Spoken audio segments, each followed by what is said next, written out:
Hello, my friends, and welcome to the Space Game Junkie podcast. I, as always, am your co-host, Brian, and joining me, as always, is your co-host, Jim. Hey. Your co-host, Spaz. Hello. And your co-host, Hunter. Boldly going where no one has gone before.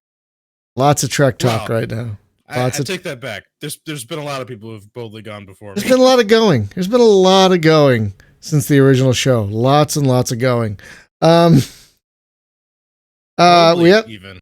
boldly. We have a guest this week. Ray, where are you calling in from? I'm calling in from Nebraska. Oh, so you're in the middle of all of us. Yep. Joining us from Nebraska, the developer of Remnants of the Precursor, Ray Fowler. Welcome back, man. Thank you very much. Thanks for hosting me again. Oh, yeah, it's been a little over 2 years, I think, since we had you on last. And, I mean, first off, let's talk about what this game is. Folks, if you're unaware, Remnants of the Precursor is a free, and I emphasize free, you can go download it right now on itch.io. There'll be links in the show notes, and there's links on the streams. Sorry. Some big truck is backing up outside. We're trying to have a podcast here. Right? We're trying to do serious business here, people. Serious business. Remnants of the Precursor is a free Master of Orion 1 style Space 4X. And I can't emphasize the Master of Orion 1 style enough because, as we've said on the show many, many times, too many people have tried to do Master of Orion 2. And that's baffling to me. Still is absolutely baffling to me. But Remnants of the Precursor is more of a Master of Orion style 1 game. Now, Ray, what would you say has changed or improved between the last time you were on and now? Well, that was about 2 years ago. So what's happened since then is we've got all 10 races are in the game now. We updated all of the ship artwork to, replace the old the iconified type stuff. And that took a long time. And we've gone through a systematic revamping of almost all the UIs. We have a graphic designer on the team now, and she's been redoing all the UIs much nicer than I could ever do as a programmer. And we are almost finished with that too. The game just has a lot more features and is a lot more polished. Tactical ship combat's in the game now. And I don't know, I'm really happy with where it's at so far. Yeah, like last time there was no tactical ship combat. And that is kind of a polarizing thing. Like some people say you don't need it. Some people would be happier without it. You definitely need it. Yeah, I think you do, but it doesn't need to be super detailed. I don't know. I think the Age of Wonders games and maybe Endless Legend have probably done the best at this with mixing the strategic and the tactical layer.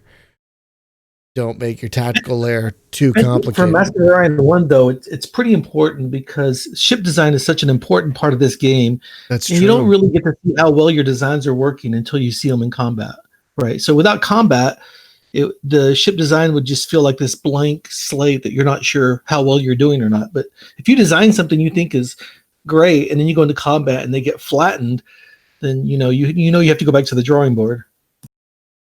And there are, like the original Master of Orion, so many toys to play with. I love being is it the Cylons? Scions? I always want to say Cylons are the smart ones with the big heads. Yes, so Cylons. I always love them because they get all the research bonuses. Like I just love them so much. So yeah, let's remind folks again, this game is a free game. What was the impetus to keep it free? Okay, well, so part of me dies a little bit every time when people say it's free as that's the big selling point. I mean, it's not free for me. It's cost me. but No. But what I mean is I mean, I'm not trying to say that, but what I mean is you know, free games have such a bad reputation, right? I think I mentioned this on the Quarter to Three forums. You know, a lot of people see a free game and they immediately think, oh, this is not going to be a good game. And so actually, I think being free turns off a lot of people. So I guess my point is this is actually a very well polished game. I mean, it's only free because I can afford to make it for free, right? And so I want people that have never played Master of Orion 1 to actually have a way to play a modern version of it, right? And I don't cut any corners. I mean, everyone who's worked on this game is professional, whether it's me, the developer, or the graphic designer. We have a writer who's a professional writer. Of course, the illustrator is amazing. And we just brought a professional sound designer on the team. And Tom Chick is writing the player manual, right? So I'm trying. That's fantastic. I'm trying not to cut any corners at all. That is great. I love that you got Tom Chick to write your manual. I love that I got Tom Chick. I'm a huge fan of his. That just tickles me to no end. He still owes me money. Long story. But I'll let that go. So I'm looking like at the stream as you're playing it, right? And there's an example of some of the writers' work. I mean, that intro screen, which gives you the backstory of each race, and all the races have their own race-specific dialogue. So the way the Orothi might declare war on you may be different from the Silicoids and whatever. Which I do like. I did enjoy the writing very much. It was very. I think when the bear race. The space bears, when they declared war on me, as you'll see, I did get a little hearty chuckle at their bombastic. There we go. There they are on the stream, right? At least as I'm looking at it. But I mean, I'm not saying that free is a bad thing, but I have to admit I share that bias. Because I go through the Steam new releases like every day, multiple times a day, because you have to. And if a game is free, I will not even look at it. I admit to doing that. I will not even. And that's a very smart calculation, right? Your time is generally more important than to be spending looking at free games. I totally agree with that. Yeah, it's a weird thing because I mean, a lot of people put time and effort into free games. And I've played free games that are yours and others that are pretty darn good. But when I'm going through Steam, it's like free to play. Nope. I will barely even give it a glance. Right. And another thing with free to play games is they're actually trying to make money from the game. They'll usually have some sort of, ads or, some, I don't know, maybe a pay to win, or they have some way of trying to get you to spend money on the game if you want. And so that also turns off a lot of people. And so I don't do that at all. When you download this game, you're getting the whole complete game, right? There's no ads or anything like that. It's just a straight game like it was made in 1993. But I guess I should have rephrased my question. Why you could charge for this? Why aren't you?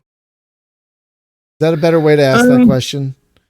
Okay, no, you're right. And I kind of got derailed. So no, that's fine. I could have asked the question better. That's on me. But so the reason why I'm not charging is it's really the purpose of this project. I mean, it is a hobby, right? It's a kind of a passion project. I don't have to make this game. I don't have to sell this game to make money. I'm actually retired now, right? Oh, so this is just kind of.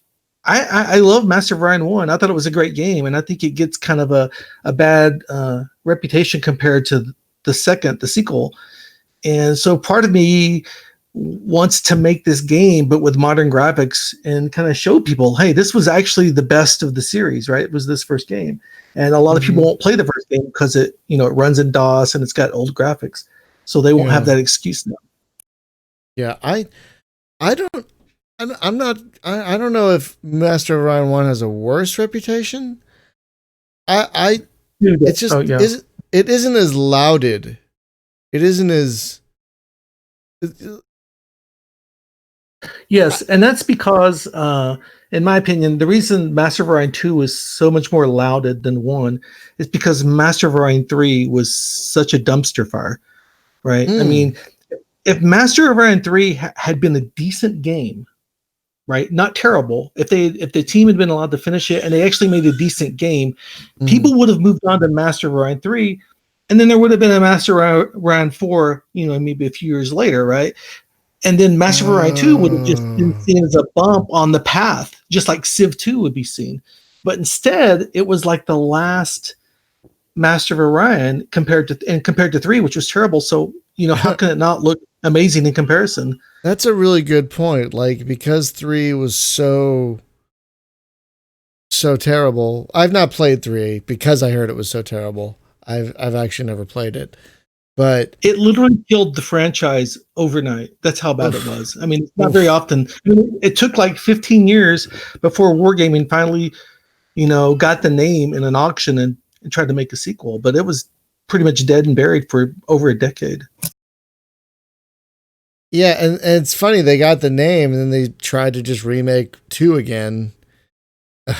Anyway, but I never thought of it that way, but because 3 is such garbage, it's made 2's reputation and memory shine that much brighter. That's a very interesting point. And I think you're right. Like, imagine if 2 had not been so good, then maybe 1 would get the attention it deserves. Because Right. I'm with you. Sorry, go ahead. No. Because if you're thinking about it, let's say, it's 2005 and someone says, oh, you should try Master of Orion. That was a great game. But don't try 3 because 3 sucks and everybody knows it sucks. So if you don't know and you got to pick Master of Orion 1 or Master of Orion 2, well, you're going to pick 2, right? It's just like Civ 1 and Civ 2. You're not going to realize that they're actually very different games. And you're just going to pick the second one, and it's a good game and you're going to like it, right? I mean, it's not a bad game. It's one of the first 4Xs I ever played. I started with Master of Orion 2. Oh, really? So yeah. when did you play Master of Orion 1? I finally played Master of Orion 1 a couple of years ago for the channel, and I found I liked it more than Master of Orion 2. I thought its elegance was in its simplicity. Like, it's a better game. It is. I think it is. I think it is due to, I mean, I don't need that much detail. I mean, I guess it's nice to have it, but I don't need to pick every building on every colony. I mean, if that's the direction you want to go, fine. But like, I think the elegance of Master of Orion 1 makes it overall a better experience. Like, you're focusing more, instead of, oh, does this colony have a farm and does this colony have a research? You're focusing on the bigger picture. You're like the actual Space Emperor rather than Space Emperor and Space Governor at the same time, which might be a bit much. So yeah, like, I played the second one. I'm like, why would I even go back to the first? Second one's great. And then now since I've played the first one, I'm like, damn. Right. So, like, put yourself in the shoes of somebody like me. I was around 30 when Master of Orion 1 came out, and I was already playing Civ, and it was a lot of fun, right? Mm-hmm. And so when Master of Orion came out, it was a friend who at work who told me that I should play this game, and I played it, and I just fell in love with it. It was better than Civ. It absolutely was. I agree. And I think a lot of people thought Master of Orion was probably the best 4X on the market at the time. And then Civ 2 came out, and Civ 2 was a big improvement over Civ. But then, so when Master of Orion 2 came out, everybody was like super excited, right? And I think a lot of Master of Orion fans were disappointed, right, by the sequel. But a lot of people who had never played it and they loved it. It was a great game. I'm not trying to bash Master of Orion 2. I just think 1 is better. Oh, no, I completely agree that Master of Orion 1 is the better game. But it's kind of sad because Master of Orion 2 has that reputation. So few games are now in that Master of Orion 1 kind of milieu. Like, you have yours, and I forget the name of the other one. There's someone else working on one at the moment as well. It's called Beyond Beyond, but now it's something. Dominus Galaxia. Thank you. Yes, that one, which is also quite good. and then there's the first Sword of the Stars, and that's it, really. Whereas Master of Orion 2, there are dozens, literally dozens of clones, many of which came out in the last few years that have been completely forgotten, because it's just like, I don't know, Jeff on YouTube, I don't know if I would say Stars is a Master of Orion 1 clone. I'd say that's more its own beast, to be honest, for those of us who've played Stars. But it does have that. Sorry? I said a great game in its own right. Oh, absolutely. Oh, an amazing game. But yeah, definitely more its own thing than a Master of Orion 1 style. It's like Distant Worlds is really its own thing.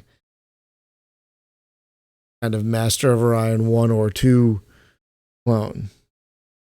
So let's start. For folks who aren't familiar with the project, when did you start working? Remind us all. When did you start working on this bad boy? Well, there's 2 dates. The current project I started on almost exactly 5 years ago. It was February 1st, 2015 is when I started. I thought it would take me a year to finish. Well, programmers are notoriously bad with deadlines, and I'm a programmer, so I'm notoriously bad with deadlines. Okay, so apparently, sorry, go ahead. No, I was gonna say Jeff in YouTube right now is the guy working on Dominus Galaxia. Like, oh, hi. So, Anyway. yeah, I'm sorry. So it really started after Master of Orion 3 bombed and crashed, and I decided I needed to learn Java professionally. So I decided to, pick up a project I think that would give me Java experience. So I decided to write a Master of Orion remake in Java, just as an attempt to learn Java, and I called it Java Moo at the time. And I got it working pretty good, but it was ugly. It was very small.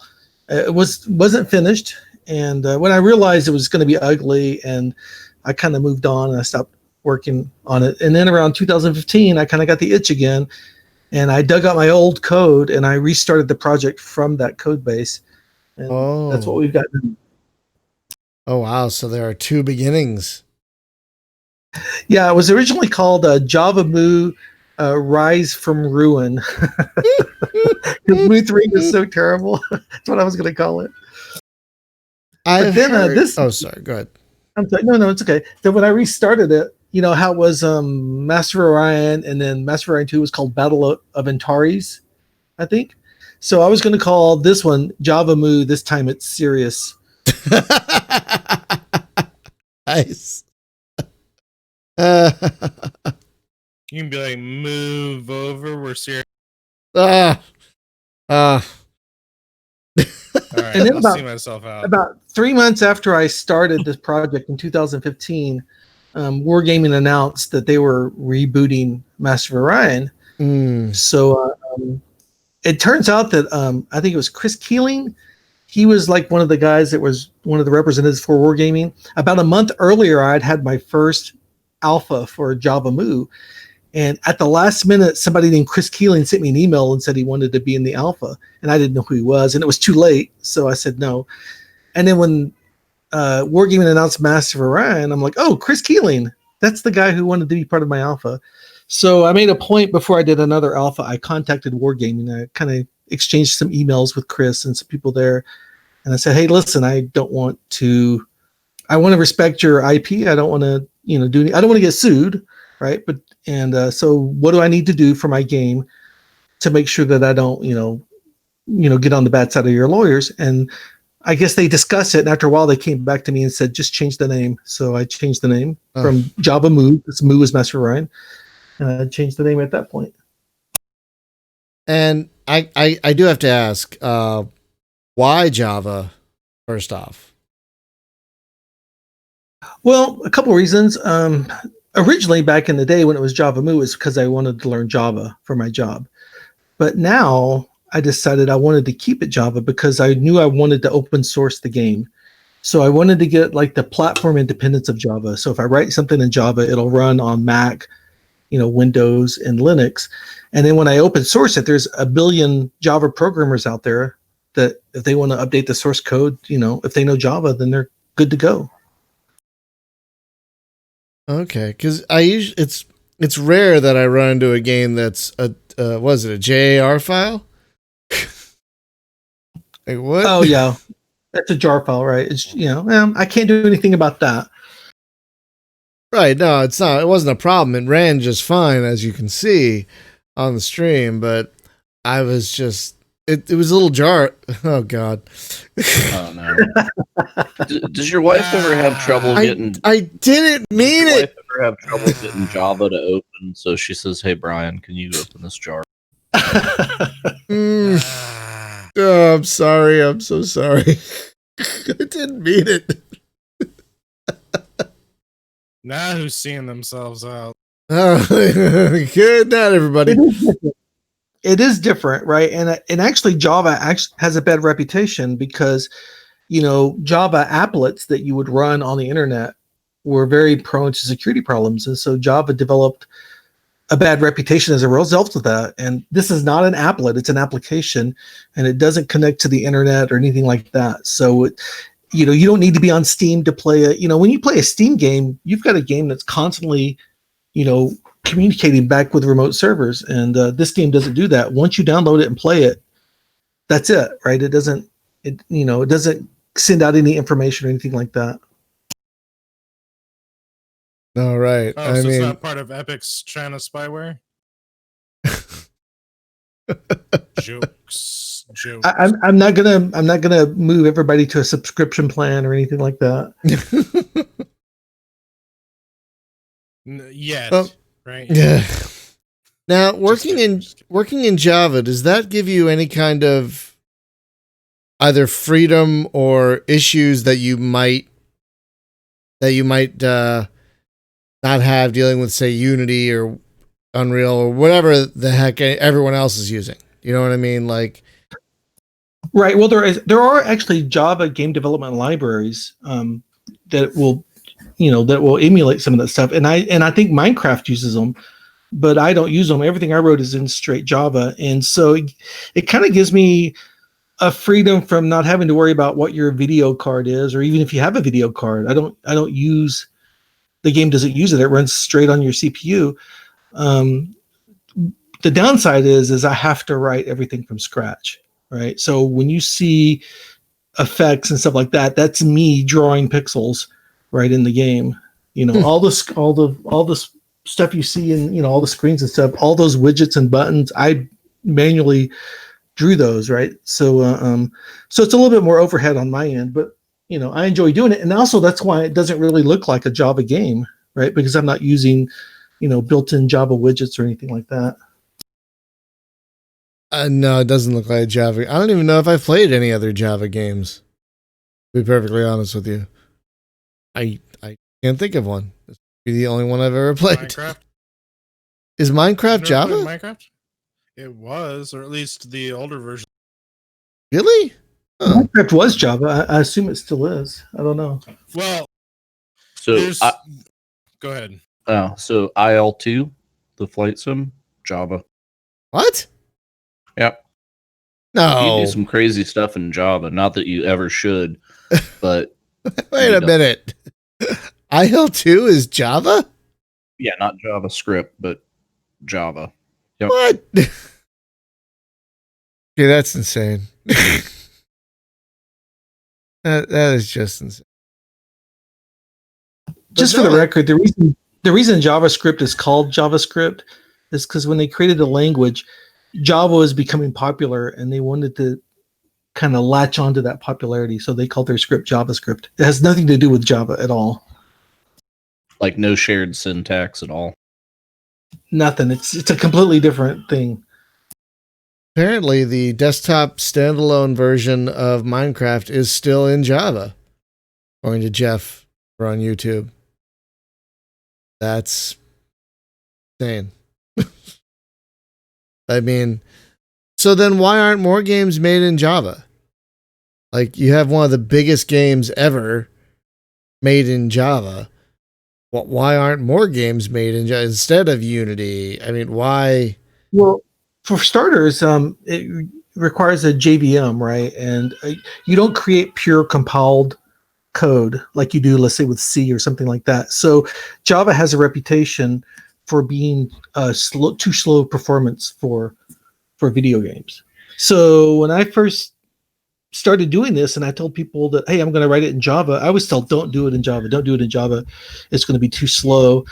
So my response was like, okay, hold my beer and watch this, right? I'm going to make my Java game run fast. And I think I've done a pretty good job of it. It's not perfect, but it's good enough. I'm not running the 3D game or anything, so. Oh wait, so Jeff is saying Java isn't an engine, it's a language. So Java is a programming language. That's correct. right. So that just broke my brain. Like if it's not an engine, what's running the game? Well, you write the engine. You write the engine. Okay, so the way Java works, I'm going to give you a quick lesson, right? Okay. Java uses something called the JVM, which is the Java Virtual Machine, right? So when you write a regular game and you compile it to an exe file, it's compiled to a low-level machine language that runs specifically on that computer. So you can't compile something for Windows and then take that exe and run it in on a Mac or a Linux because it's a different operating system, right? The way Java solves that is all of the operating systems, whether it's Windows or a Mac or a Linux, they have what's called a JVM, a Java Virtual Machine. So and that's going to be running on that machine. And so the Java program runs on the JVM, and the JVM is consistent everywhere. So this allows someone who's writing Java to write the game one time, and it'll run everywhere. That was the original pitch for Java: write once, run anywhere. And so you get automatic cross-platform compatibility when you write in Java. Oh, okay. Was that too confusing? I'm sorry. No, it does help. And Jeff also explained this, that Unity could have used Java instead of C++, for example. So that just C#. C# is basically Microsoft Java, right? That's not really. Oh, it's very, very similar to Java. The subtitle of this podcast is Brian Rubin proves he's an idiot, because my God, I knew none of. I'm a Java programmer, so I know this. It's okay. Did you now before you retired? Is that what you did? Like, were you programming in Java as a career? Yeah, my last job, I worked at an email security firm, and I did a lot of Java. I wrote a lot of stuff in Java, and it was very. There was a lot of emphasis on internet security and a lot of emphasis on performance. So, I have a lot of experience with making things run fast. So when someone told me I couldn't write a game in Java because it would run too slow, I kind of took that as a challenge more than anything else. Would you say okay? Because I tried to learn programming last year, and I couldn't wrap my head around a lot of it. But as far as complexity goes, would you say Java is on the more complex scale or the less complex scale of languages? I think it's actually pretty straightforward, but I think any programmer worth their salt will tell you that the language doesn't matter, right? Programming is kind of like an abstract concept of problem solving, and languages are just syntax. And so if you're a good programmer, you can write in any programming language. You just might have to spend a week or two learning the syntax of the language, and then after that, you're fine. Man, I feel so stupid right now. Hey, man, don't feel stupid. I am on your podcast. No. I mean, I don't know if I could ever make a game myself. I'm too dumb. Well, the easy way to start is dick around with mods. Like, look at mods that people have made, crack it open, see what's going on in there. I mean, How I does wouldn't. this work? Yeah. Yeah. It sounds so intimidating. Like so intimidating. But see, what's really funny was the first time I actually had a chance to program, I got my first computer back in like 1981. It was a TRS-80 color computer, and Oh I my can tell god, you right I now, had that.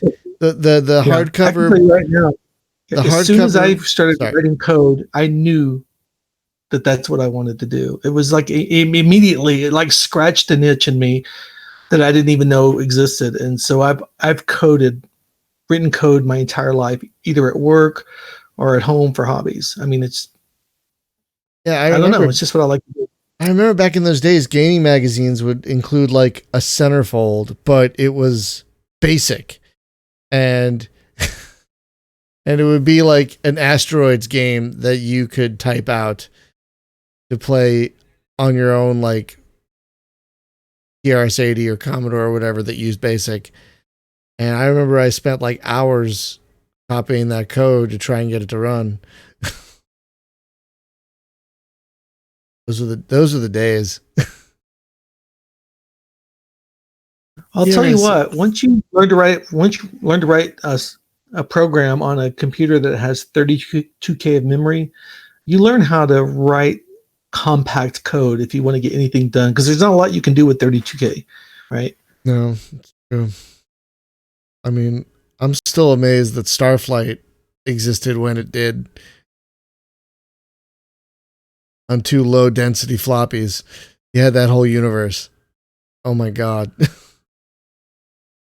Now does Java help? Sorry, go ahead. Oh, go ahead. Sorry. Go ahead. No, go ahead. After you. So what do you think about the artwork? Oh, in your game? Yeah. It's like a mix of old and new. You know, it's a mix of it's kind of has a classic style, but like it's more modern. You know what I mean? Like Yeah. I like do. it looks like a modern Master of Orion 1 style game. Honestly. And I Master of Orion 1 does not look bad in my opinion. No, I like it. I love the look. I don't. When I stumbled across this artist, Peter Panev, I was just blown away by his work, and he's been working pretty much exclusively on this game for about 4.5 years now. He's done a lot of art. There's a lot of artwork in the game. There is. That you don't really see until you start playing it, and all of a sudden you'll see something you didn't see before, right? One thing I love about it is its clarity. Very easy to see the fleets, the stars, the buttons, the sliders. It's very easy to read. I mean, I like the different, like, there's an ocean planet. This is a desert. I love the desert, like, for example, the desert planet and the ocean planet graphics, for example. Yeah, it's a very clear art style that looks like someone saw a game from 1993 or 19. It was 93 was the first Master of Orion, I think. They saw a game like that and said, "How can I make this? How can I pay an homage to that game while making this more modern and more readable for modern audiences?" So no, I think the artwork's great, and and because you've copied Mu 1, your UI is also great. I mean, it's so straightforward. You know, like that's actually a lot better because when Caitlin joined the team, she's the graphic designer, and you might see this on your old podcast. A lot of the screens were pretty outdated, and she's gone through and modernized a lot of them, and she's made the game a lot more presentable than it had been before. Oh, okay, yeah. I mean, I'm something of a UI nut, you know, and because you've chosen to I won't say flat out copy, but because your inspiration is one of the most elegant UIs in gaming, I think, you had a real great place to start. And yeah, it's like you move a ship, you make a slider. It's just like you get to focus on the larger picture, and it's so easy with this game because your UI is so elegant. Yeah, it was actually kind of a challenge because the way it works is she would just like, I would show her the current screen I had, which was the programmer ugly screen. And then I would explain to her, this is what the screen is supposed to do. This is the information we need to convey to the player. You know, this is how they did it in the original Master of Orion. And usually my version of the screen was very similar to that. I tried to mimic it. And then she would come back and then she would ask me questions. Well, what about this? And what about this? And then she would go off and Photoshop, which was tough, right? She would go off in Photoshop and like paint this beautiful picture of what the UI should look like. And then she would hand this to me and I would just have to like scratch my head and say, okay, how am I actually going to make it look like this? This is going to be hard, right? But which is fun. It's kind of a challenge. But so that's why a lot of the screens, look really artistic. They're done by an artist. Right. And you can totally tell that there's an artist's flair. Even the design screen, which I didn't fully understand, because I don't usually do ship design. I'm like, hey, we have a new ECM. Where do I install this? I don't know. Okay. I'm not going to worry about it. But I'm assuming once you hit final, this thing will probably have a tutorial and whatnot to explain that sort of thing. Is that part of the plan? Yeah, well, I don't know if we're going to have a tutorial, but we're going to have the manual written by Tom Chick, and that'll probably be available in game, and that'll probably explain a lot.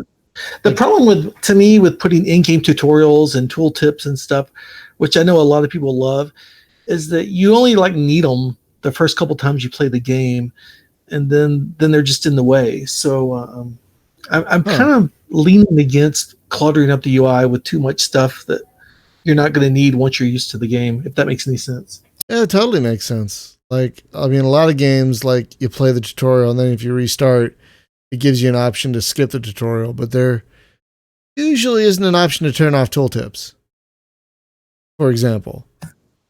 So if those start getting annoying, I've tried to, I don't know about you guys, but I've tried to dive into Crusader Kings 5 times, and the tutorial isn't great. And then there's tooltips upon tooltips upon tooltips, and I'm like, no, I can't handle all this. One thing we did try to do is you'll notice sometimes when you colonize a new planet or something, you meet a new race, you'll have a little advisor pop up on the left side and give you some descriptive text. And that was our replacement for the master's notes that were in the original game, which would kind of serve the same purpose.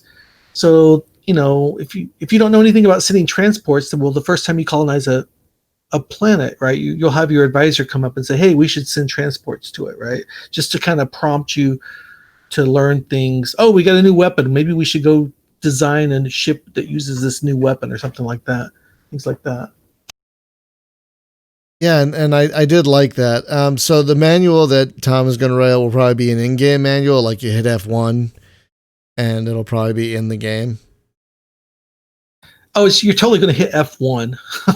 Isn't F1 the traditional help key? Yes, absolutely. That's what I was saying. Is that where the manual is going to live once it's in the game?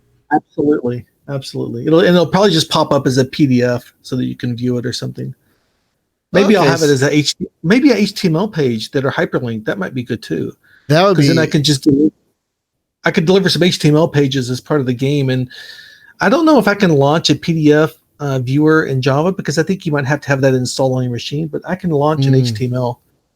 Yeah, that'd probably be better. Then you could hyperlink things, and have hyperlinked indexes and stuff like that.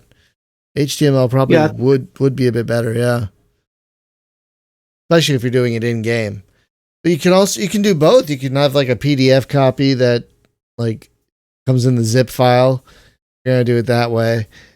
And then maybe we'll use the PDF when we want to print out the book for the box set or something. If we do a box set, they'll have a printed book in it. Oh, I would pay for a physical copy. That came on a couple of low density 3 1/4 inch floppies. Absolutely. I probably would put them on floppies. That would be kind of pointless. But yeah, we're seriously thinking about a box set, right? You know, like with a fold out tech tree that you could put on your Oh, wall. wow. I think it would be. I'm looking up to see if they have like, if you can get a floppy disk that's actually a USB drive. You know what I mean? You just give them a yeah. Oh, I've already looked into it. Yeah, we can get like a USB drives that have like the game logo on it or something like that. But no, what I was thinking is have like the USB drive look like a 3.25-inch floppy. You know what I'm saying? So it looks like it looks like one of those old big boxes where you open it up and there's the manual and there's the floppies. God. I don't think we're going to have floppies, but I totally appreciate the sentiment. I mean, I don't even know if USBs are, by the time this is done, I don't even know if USBs are going to be the medium of choice anymore. Well, it depends on how long you take. I mean, we might be using little crystal cubes that we drop in the top. I saw that on Buck. Not going to take that long. I expect us to probably be in beta by the summer. Oh, wow.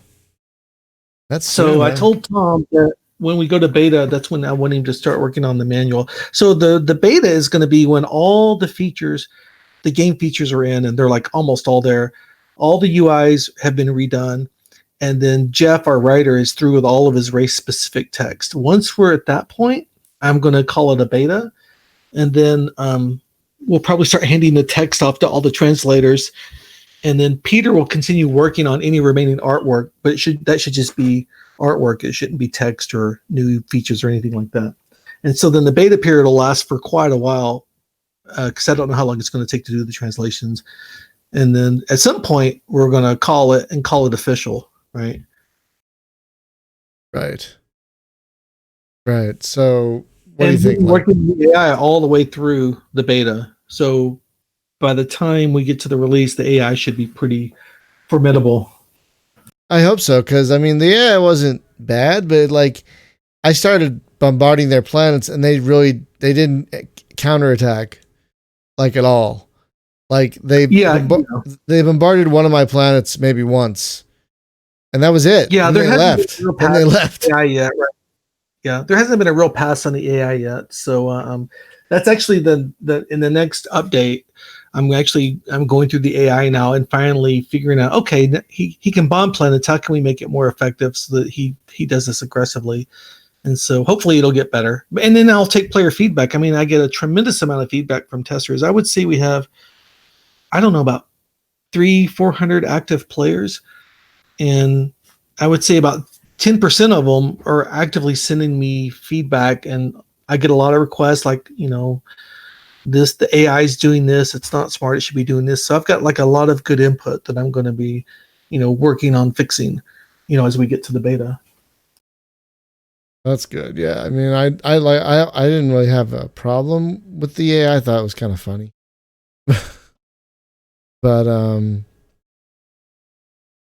yeah, I thought it was funny how it just attacked once and then left. I was not ready to really defend that colony it was attacking, so it could have really damaged it. And I don't know why it just didn't stick around. It's going to get better. It's definitely going to get better. I mean, I'm sure there hasn't been very much emphasis put on the AI at all, right? I've wanted to make sure that the game is feature complete because the worst thing you can do, this is just my opinion, is if you start the AI too early and then you go and add features. I mean, look at the DLCs for various games, right? The AI is pretty decent and then they release a bunch of DLCs and all of a sudden the AI can't do it, right? And so it gets dumber. Oh. Crap. I think you've just explained my problem with every 4X game. Yeah, there's not going to be any DLC for this game. So what I'm fond of saying right now is when you play the game, it's the worst it's ever going to be. From here to the future. It's not going to get worse, right? I'm not going to suddenly say, hey, you know what we need to do? We need to add this feature and then break everything else. I mean, the feature set is kind of locked in. So now it's just kind of polish and making it better. I'm not going to put out a DLC because I need to make money. Right. Right. Now, once the game hits 1.0, is that the time to start working on the sequel, or like? Yes, definitely. Oh, okay. There'll definitely be a sequel, and it's going to be fun. I have done a tremendous amount of brainstorming and with the writer on things we're going to put in the game, and we might have. There's a really good chance. I shouldn't say might. There's probably a really good chance that sometime between the release of this game and the release of the sequel, which won't take nearly as long to make as this one, we'll probably have like a source book. I think we're going to make where it has where the writer and the artist can put together a source book of the history and the lore behind all these races, and a lot of useful in-game information. We might do a Kickstarter for something like that, I think. Oh, that'd be fun. That'd be fun to read. Not the game. It would be a book, right? It would be a book. It wouldn't be the game. The game will still be free. Oh, right. But I mean, having a printed out source book that you can always run a role playing campaign on, that would be fun. Oh my God. I should make it work with 5th edition. That would be hilarious. Oh my God, dude. That would be great.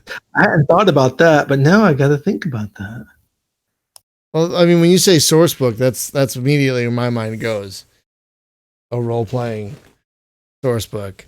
Well, you'll note that like when you started a game and you picked a race, it kind of gives you this little backstory about the race, right? And it's just like this little summation of the race's goals for the game, and it's just there to provide immersion. And a lot of the text in the game, plays off of that. And a lot of times, when other races are talking to you, they'll use phrases and terminology that reference their particular situation. So what the source book's going to do is going to expand on that, and then we may expand on it in even more detail in the sequel to this game.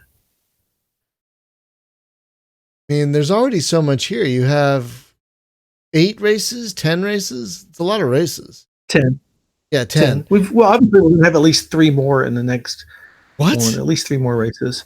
And the thing is unlike a commercial game, this is another thing, a problem I have is, like if you look at every commercial game, look at Civ, for example. Civ's a great series, and I love Firaxis. But, when they decide they have to make a new game, they have to throw everything from the previous game away and rebuild everything from scratch, right? So that all the AI improvements and DLCs and enhancement that were in Civ 5 suddenly go away if you go out and buy Civ 6, and you have to wait for them to remake all that stuff again. So since I'm not really tied to that, right, I can take this game and just build the sequel off of it, so I don't have to redo all of the work that I've done here. I can just kind of expand upon it and create a separate game from it. Why do you think they do that, though? Like, I'm one of those people who thinks Civ 4 is the best Civ. Why did they do it? No, why? Like, why did they take? Well, they do it because they need to sell a new game, right? I mean, it's totally a financial thing, right? I mean, developers got to eat too, right? And at some point they say, well, we can't sell DLCs anymore because the game's getting kind of old. So, how do we get people interested in buying Civ again or Stellaris again or Endless Space again? Well, let's make a Civ 6 or Civ 7 or Endless Space 2 well, I can or whatever. answer the And Stellaris question. Just make the game over again and over again and over. that's exactly what they do. I mean, literally, that's what they do. And they put some bells and whistles on it. I'm not saying it's the exact same game, but it's pretty close, right? Frustrating, though. Really frustrating. Like, we're here because we like these things this game did. You don't need to reinvent the wheel to sell me a new game. I don't really get it. Like, I didn't think Civ 5 was as good as Civ 4. I didn't think Civ 6 is as good as Civ 5. Just don't get why they keep. But there's a lot of people that never played Civ 4 or Civ 5, right? There's always new people coming into the gaming market. So they're going to be more likely to buy a new game. I mean, there's nothing wrong with it. I mean, that's business. I'm not complaining about it, but what I'm trying to say is because I'm not selling my game, I'm not kind of a slave to that mentality. I don't have to recreate the game from scratch so that I can sell it and make more money. Right. You build upon what you already have. A pretty solid foundation. Quite a solid foundation. What was that? I'm sorry. You can build upon what you already have because you have a solid foundation Right. already. That's correct. No, it makes sense. So what is the next big thing you're working on for this game? You mean you have a great UI? Is it the AI or is it like more? You said you're adding 3 races. Like, what is the next big thing you? Okay. So 3 more races. There's 3 races that were added in Mu 2, so we're probably going to do those.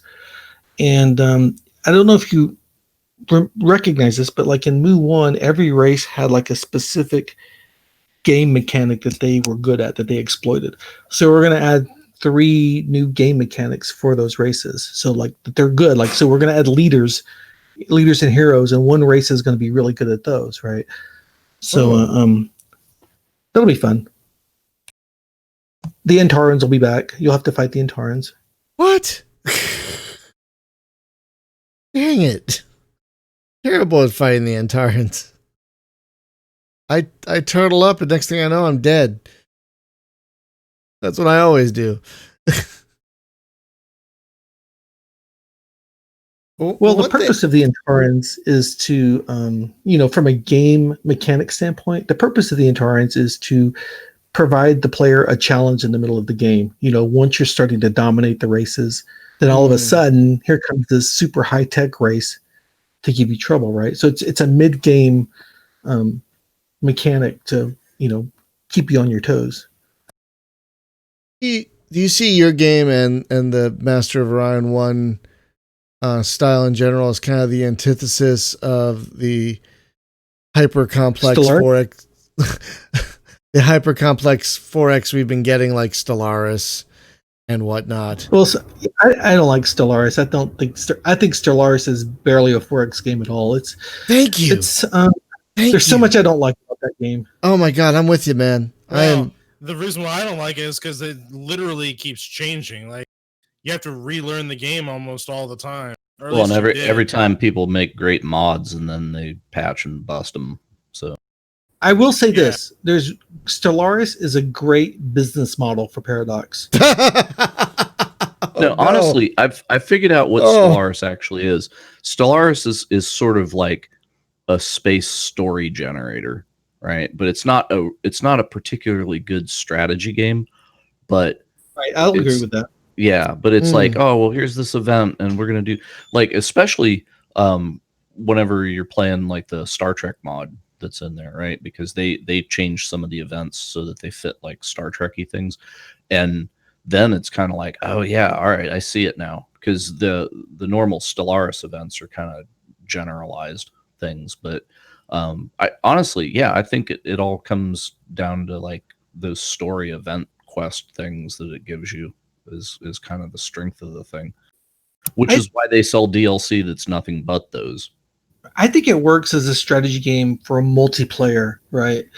But I don't like their randomly generated races at all. I think that's a huge step backwards for the genre to do that.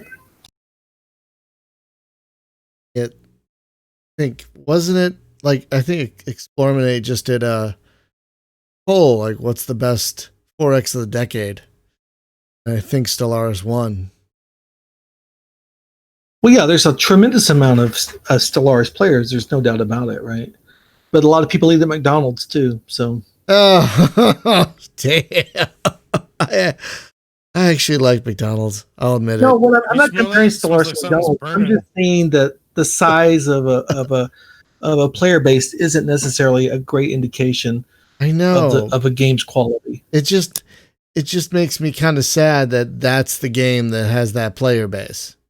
Like, I wish Worlds had that player base. I wish, God, Galciv 3 maybe is one of the better Mu 2 kind of games, had that player base. But no, Stellaris. Well, it's not really a new player base. I mean, it's Paradox's established player base, right? I mean, Stellaris isn't so great that on day one of its release, it became the most sold 4X Space 4X game on the planet just because it was great, because nobody knew it was going to be great. It became such a big seller because there was a huge existing player base that loved Paradox games, and so they were willing to give it the benefit of the doubt, and they went out and bought it, right?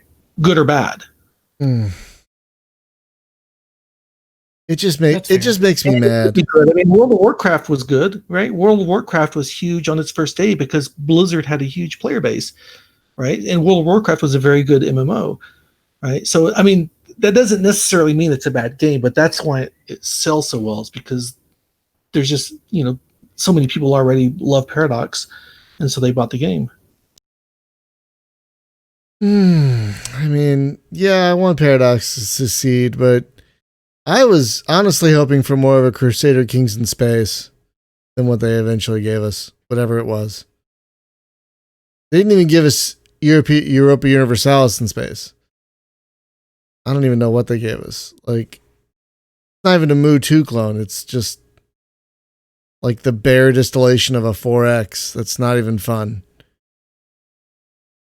I don't know. It actually is a fun Space 4X. What is it? Oh. Yeah, Empire at War, the Star Wars game, like with that new mod that dropped. Oh, I haven't tried it with the mod. They took away all the ground BS that What? just doesn't exist anymore, and it's nothing but space combat. So hold on about that. They took it out, but they're reworking it, and they're going to put it back in later. It's just out because I choose to ignore it when it does. That's not what I'm saying.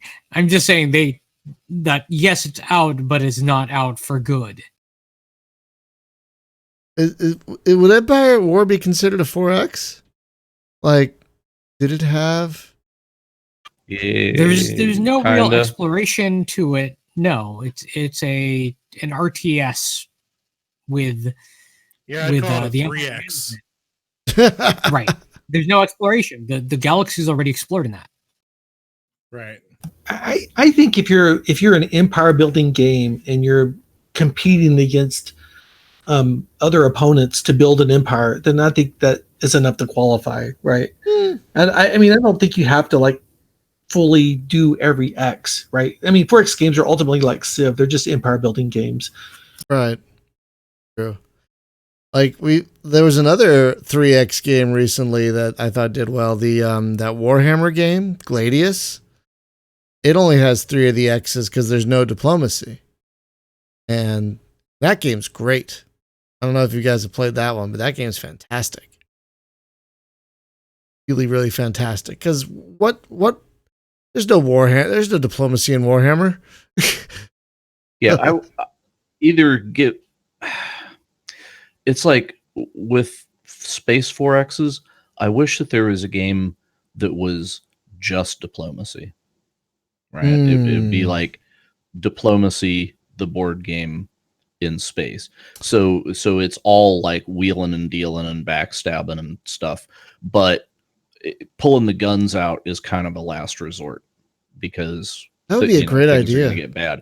Like you could have like limited fights, right? Like surgical strikes against things, but if you ever had like well, let's say like Dune, because I'm in the midst of rereading Dune right now, right? And it makes me think about like the politics that's going on, and it's a thing of like if you ever had like summon the fleet, right? Our fleet is going to go to war with the other guy's fleet. Shit's really bad at that point, right? Like neither empire is going to come out of that. Because honestly, orbital bombardment, super devastating, right? Like one good asteroid, look what it did to the dinosaurs, right? So I feel like the mutual annihilation thing should be enough to say, let's not. Right. But there should be a lot of low key. Like I would like to see economic warfare and some political shenanigans and a lot of spycraft stuff, and not so much like my fleet rolls up on you. like, I wonder how well that would go over, though. I mean, because so much of the space fork genre is based on the whole Star Trek, concept of meeting other races, and there are battles and stuff. And I wonder if that would catch on or not.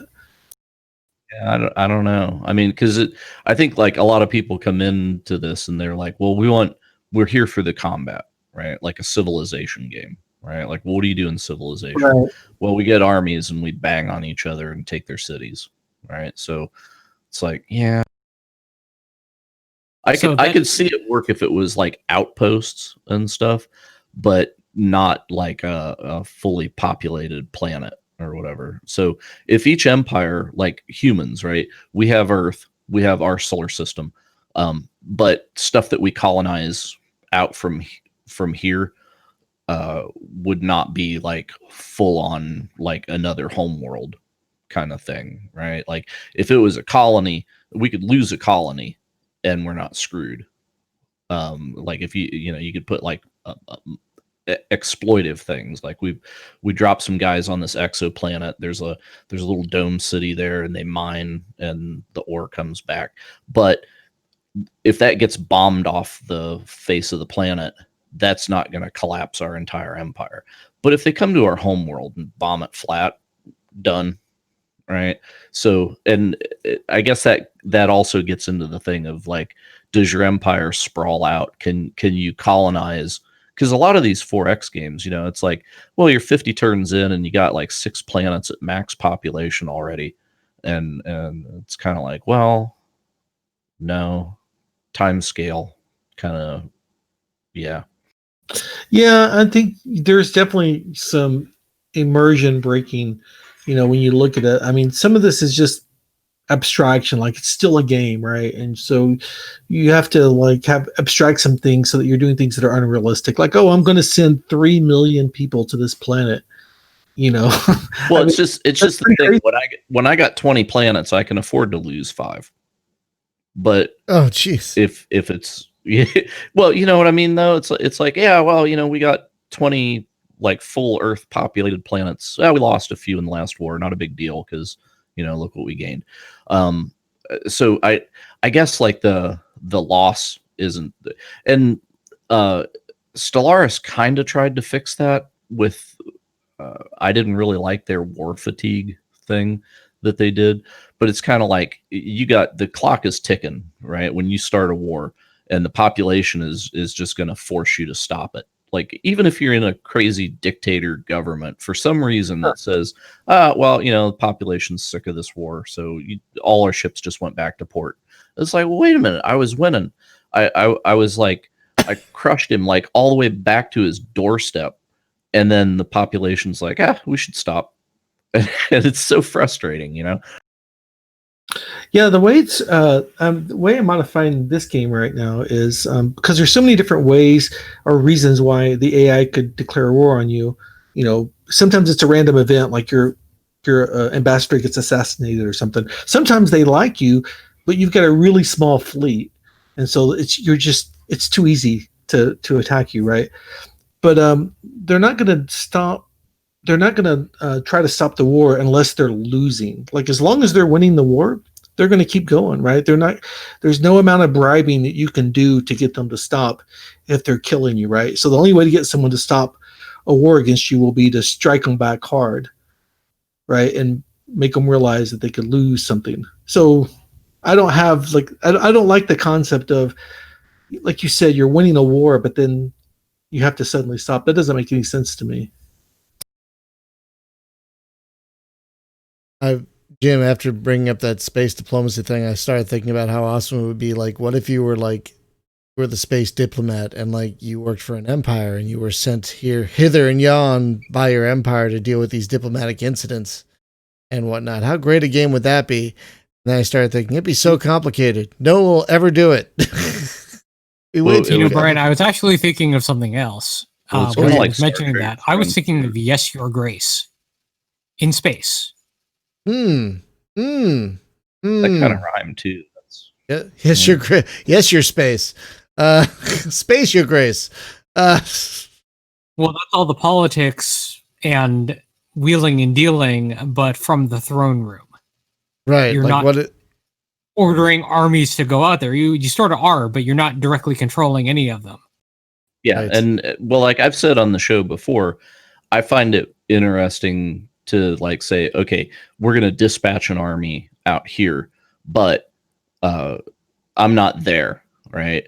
So I'm not controlling the battle or whatever. It's just like I sent the army, and then if anybody survives, we'll get news back, you know. But if my fleet gets completely destroyed, I'll just never hear anything because it's like, you know, light years away, so news doesn't travel that fast. So it's only through like a hyperspace ship coming home to deliver the news that we would actually, and it's kind of the deal where it's like I feel like a game like that would be most of the situation report that you get would be like from your advisors, right? You would have like your cabinet, and they would say, you know, sire, here's the situation, this is what I advise, and then you make decisions based off that, and your advisors could be wrong.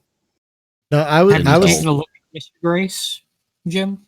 Let me take a peek at that. I'm Yeah, sure you I would like it. glanced over. But no, I was thinking of getting a little more micro, like you are the diplomat, and so you're the one sent to talk to the enemy leader or the other diplomat, and then you're the one that sent, and then you send back your leader the options that they choose from, and then they send back what they want, and then you have to be like, oh, yeah, sorry, your highness, but my leader doesn't want to do this. They turn down your trade deal, and then you have to deal with like the immediate fallout of delivery. Yeah, because honestly, that would be great. I really loved the setup in Emperor: The Fading Suns. The whole the story of what was going on, right?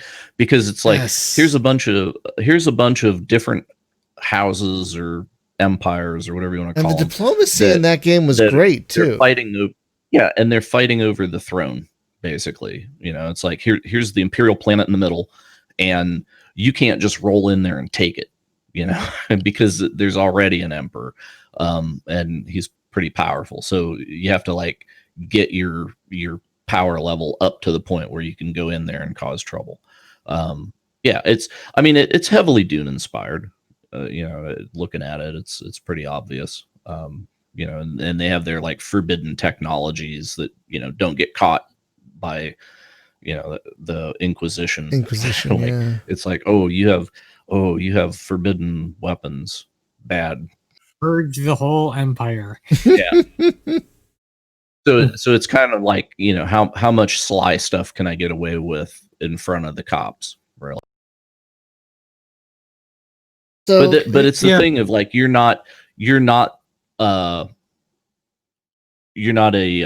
powerful enough to be independent player, and no player in that game is, because the established thing, it kind of reminds me of Stardock's game, the thing where you fight the Witch King. I'm trying to remember what the Fallen Enchantress? No, it's the game that came from that. Elemental? No, keep shooting. Sorcerer King? Yeah. That one? Right, because the Sorcerer King, it's like in Star Wars, the Sorcerer King is like Emperor Palpatine, right? He's got a huge army. He's already sitting in the palace, and you're just a minor, like, small rebellion that's starting up, right? And then he comes and gives you the stink eye, right? Because it's like, oh, you're still a loyal vassal, right? And it's like, oh yeah, we're totally loyal here, you know, and you can trade with him and you do business with the guy, but you also have to stop, because he's got a meter that if you let him get so powerful, the game ends. So you have to be undermining him, but you can't be just blatant, like, hey, I'm undermining you over here, because he'll just come crush your ass. So it requires a little bit of subtlety to it. Yeah, I would like to see something like that in space. Like, hey, Brad, we know you listen to the show. How about Sorcerer King in space? How about that? You could call it Be Galciv 4. uh, uh, yeah, a galaxy long ago and far away, something like that. Yeah. Totally not Star Wars. Just call it not Star Wars. Yeah, not Star Wars.com. So it technically could be done in like the way the Endless series is done, where it's all within the same shared universe, and Endless Legend is just endless space, but on a planet, because it's the same races. Oh, but isn't that like a different time period in the same universe at the same time? Sure. Yeah, but it's like after the big concept collapse. is the same. Sorry? Yeah. The concept is basically the same, using that shared universe. God, that reminds me, we should put Dungeon of the Endless back on the calendar at some point. Yeah. So Sure. you guys are talking about games that, as they continue to add to the game, the AI becomes incapable of playing the game. And they've done a lot of work with it, but man, Endless Space was in that for a while, right? Because they added some races in there that had very different abilities, right? Because every race in that game plays totally differently, and that's kind of the appeal of it. Is like, oh, I'm going to play these guys. They don't even expand the same way. Like, the tree guys, you have to like grow roots into other systems. You don't send colony ships, stuff like that. But then they put in a couple of races that were so weird, and then the AI was just brain dead. Like, just couldn't deal with it because it had nothing to do with any of the logic that the AI was used to do. Right, and there's very little financial incentive for them to make the AI competent. I mean, there's lots of incentive for putting in new races and selling DLC, but to make them actually smart and play well, that's not very many people care about that. And then another problem too, these games are doing now, is they put the burden of that on the modders, right? So we have all these modders that make these almost necessary mods you have to play in order to get things to work well. Yep. Now, if you had a game, the thing that I like about Stellaris is the way that there's no turns. It's just time continues to flow, right? And you can speed it up and slow it down based on what's going on.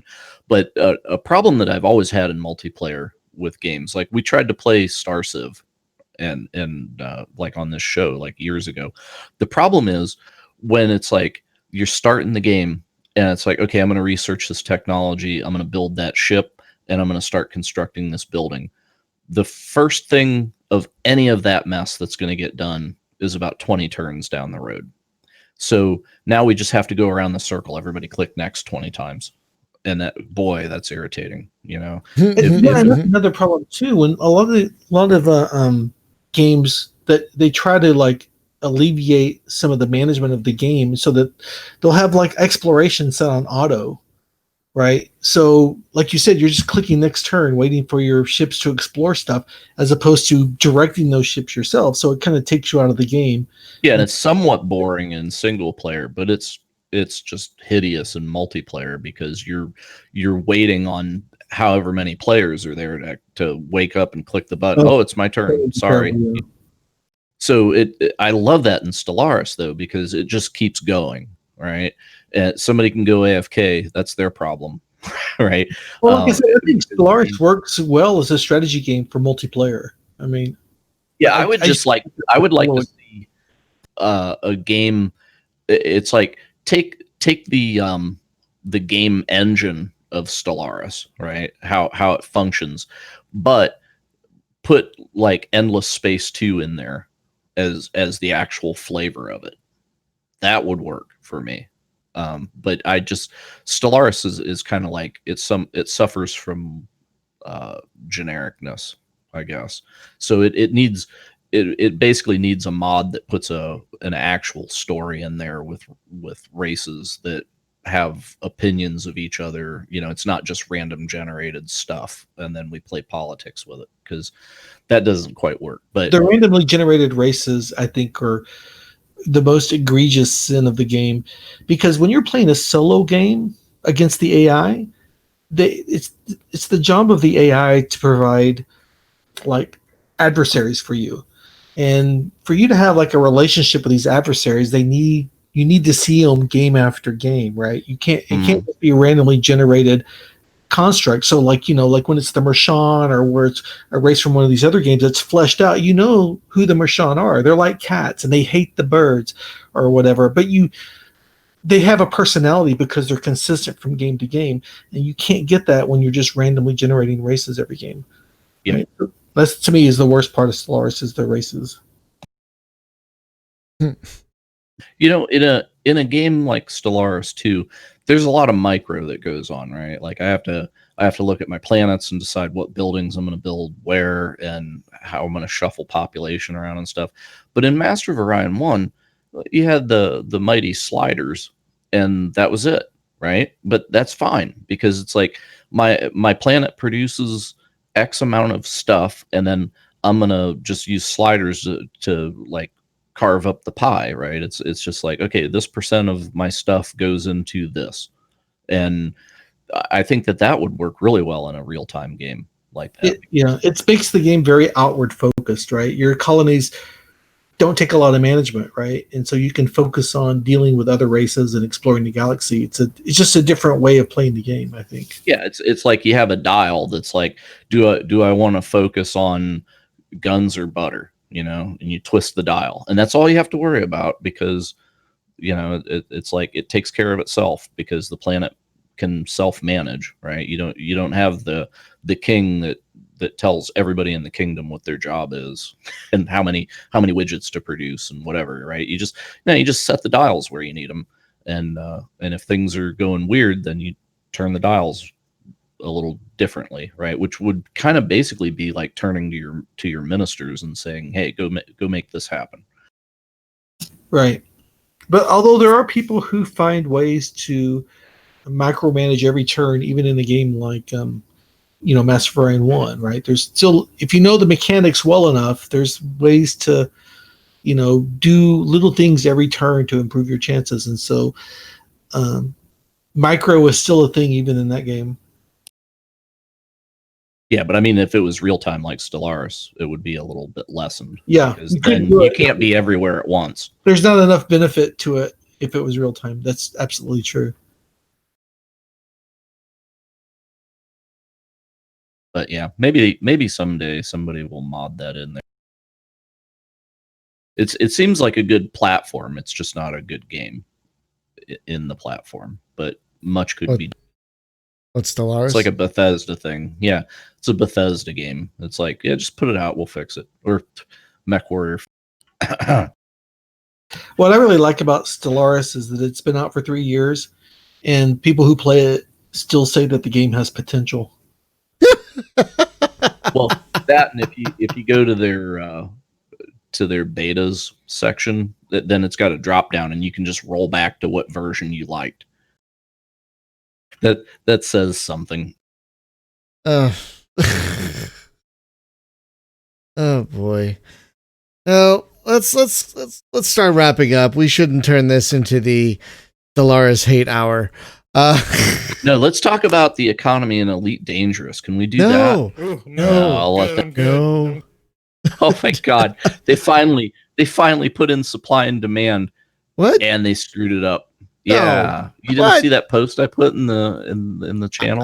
No. They put in supply and demand. Like if you go in and let's say they're buying widgets at $1,000, right? And then you go in there and you sell a bunch of widgets, then the demand is gone. So now they're only buying them for like $200 because they got too many, right? So fine. That's great.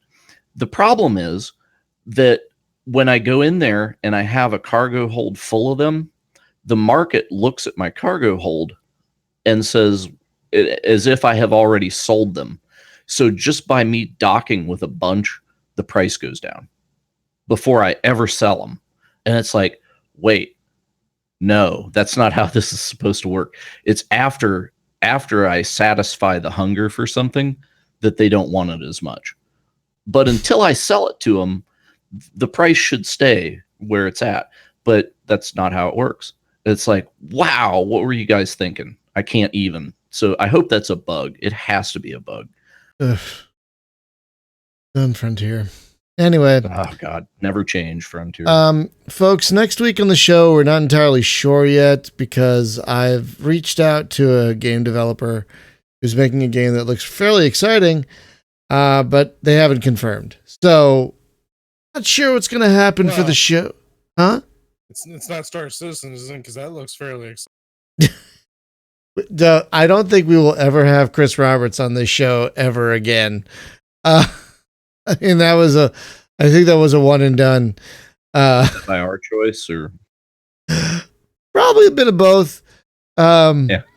I can't imagine they'd go back through like, what have they said about Star Citizen and be like, oh yeah, no. yeah, I think his PR people will not allow him to expose himself to direct questions anymore. I Probably. think that's basically the deal. Are they Never still making gonna- that game? Star Citizen? Oh God, yes. Oh yeah. Oh, It's- so there was it's- developments in the lawsuit. Did you see that? Yeah. No, I did Yeah, not. Crytek is trying to like back out of the lawsuit, but without prejudice, so that they keep everything that's been done so far. It's basically like they filed the lawsuit way too early. But interesting stuff. Whenever you read Cloud Imperium Games' response to them about things, like they allege that they're producing Squadron 42 as a separate game. We all know this, but then Chris Roberts' lawyers say, no, we never said that. And it's like Liars Club, right? And then we all know that they switched to the Lumberyard engine, right? But then they say, no, we didn't. It's like, what? It's like, we've known for years that you did it. We've talked to your people that did it.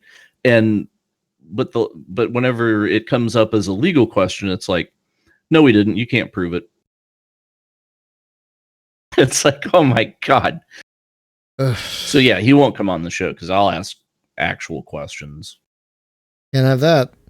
He'd have to have a lawyer sitting on either side of him to come on this show. That's It'd be like a Senate trial where they cover the microphone.